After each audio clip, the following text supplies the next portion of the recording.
કરવા માટે આવ્યો છું એવા અમારા લોકપ્રિય ઉમેદવાર આગળ આજ ધવલભાઈ પટેલ, જોરથી તાલી વગાડો જરા ધવલભાઈ માટે.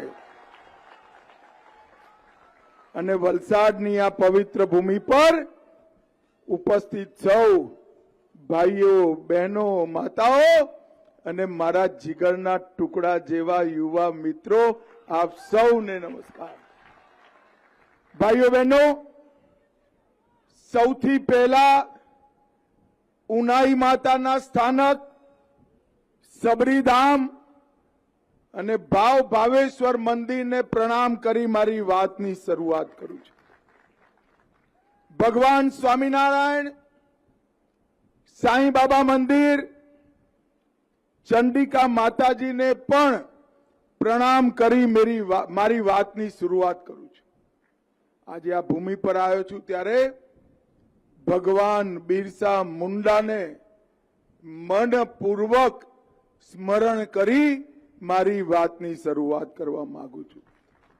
માં સબરીની આ ભૂમિ સમગ્ર ભારત માટે ગૌરવની ભૂમિ છે.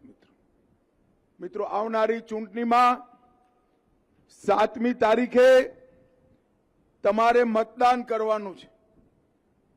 આ ધવલભાઈના નામની સામે એક કમળનું નિશાન છે.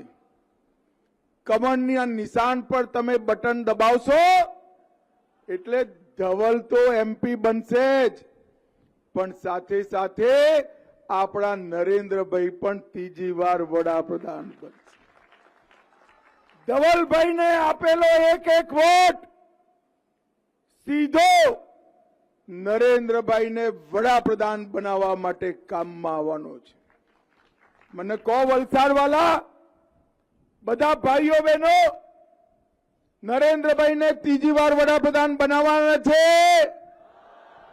26 સીટો ગુજરાતની જીતવાની છે. ધવલ પટેલને સંસદ સભ્ય બનાવવાના છે તો કમળના નિશાન પર વોટ આપો.